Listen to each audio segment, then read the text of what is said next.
Today we're going to be covering J.C. Leyendecker, not J.C. Jesus Christ, but J.C. We go by J.C. I'm going to call him J.C. All right, I got it. Yes. I got it. And if you live in America, you have been influenced by him somehow, some way. And so how I got into the J.C. Leyendecker talk is I talked to my fiance and I was like, hey, so what artist should I cover? And he goes, everyone in America should know about J.C. Leyendecker. And I was like, I can so picture him too. Yes. Siri. Yes. I was like, Reading that. okay. That's great. So then I looked into it. I see, oh, okay, I see why he said that. I see. So here's the tea. J.C. was an American illustrator in the early 20th century. He is best known for his poster, book, and advertising illustrations. So he basically is like somewhat of an American icon in the fact that he has changed American culture so vast, encompassing like art, advertising, fashion, societal representation, the way we see the New Year's baby, the way that we see Santa Claus, and all that stuff. You couldn't escape his work, period, if you lived in the early 1900s in America. So here are some of his notable clients that you might be familiar with. We have Boy Scout of America, Collier Weekly, Cooper Underwear, Cream of Wheat, Ivory Soap, Carol Corn Syrup, Kellogg's Company, Kellogg's Company, Saturday Evening Post, U.S. Army, U.S. Marines, U.S. Navy. And this is just not all of it. That wasn't the whole list. The highlights. It's just the highlights. Wow. He's estimated to have created, it's estimated because it's a lot. Like Wants to count that high? exactly. thousands of work.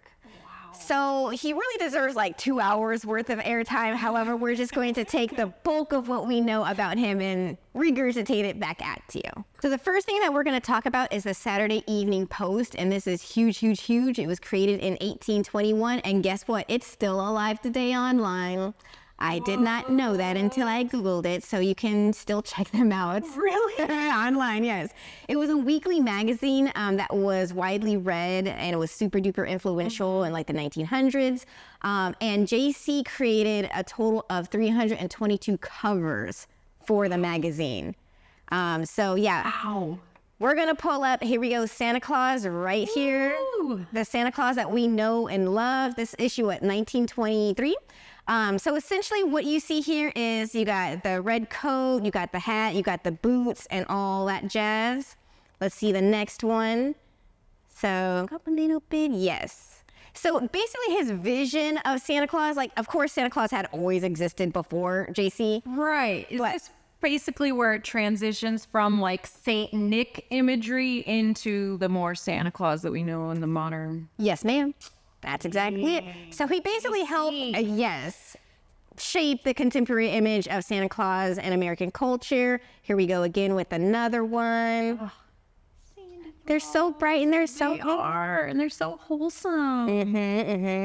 So, and it's interesting because this was it. Like this is our Santa Claus that we know today. Yeah. That we know now. It's so weird to think there was a time before. Yeah. I just love the colors. I love the expressions. I love this whole like, here, doggy, don't bite me.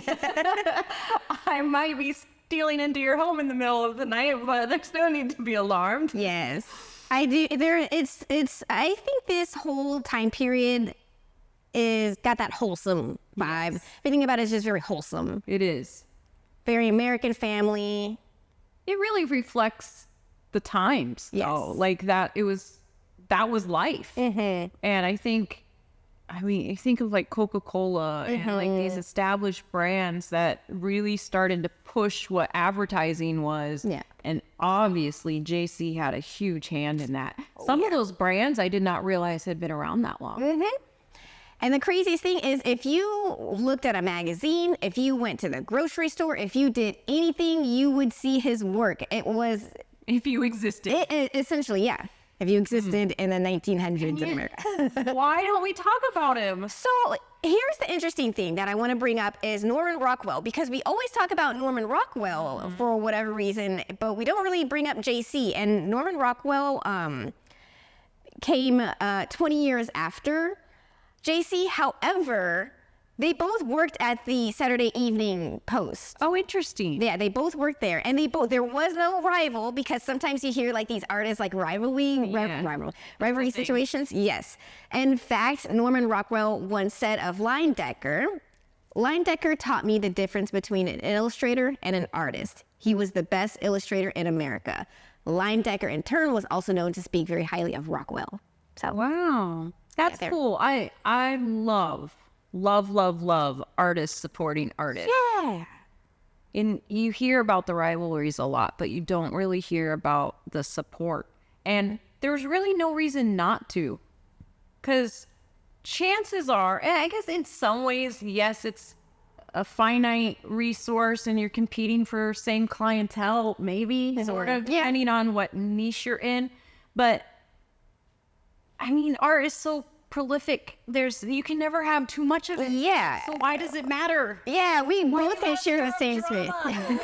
Like, just everybody coexist. Yeah, and that's very much Rockwell was very inspired. Yeah. Kind of saw JC as like a mentor. I mean, it's a very similar style. So I totally see that. And I just love that they have affection for each other's work, and like there's a certain collaboration that happens as an artist. You don't create in a bubble. Yeah. Everything around you, everything you see influences you as a person, as an artist, and so that shows in your work.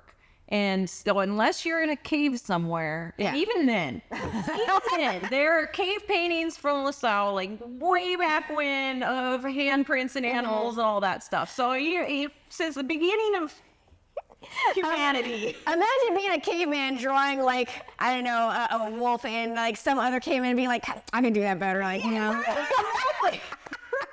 It's such an interesting juxtaposition of like, there is that drive, like, oh, I like that, but I would change this. And then you try it in your way. And oh yeah, we do it here all the time. All the time. In fact, last night when I was instructing, I had a gentleman who was like, Megan, help me fix this. Help me make it look like yours. And I looked at it and I was like, no. Because it's perfect. It's in your style. You have a heavy hand. My clouds are light and feathery because I'm smushing the brush in a different way, but his are more like graphic. I'm like, I love how it is. I said, don't force it. And then I ran into the office and I grabbed an example of my wave versus the one that we normally, the original. And so when we instruct, we really want to duplicate the original as close as possible, because guests are coming in expecting to see that thing, and we want to deliver on that.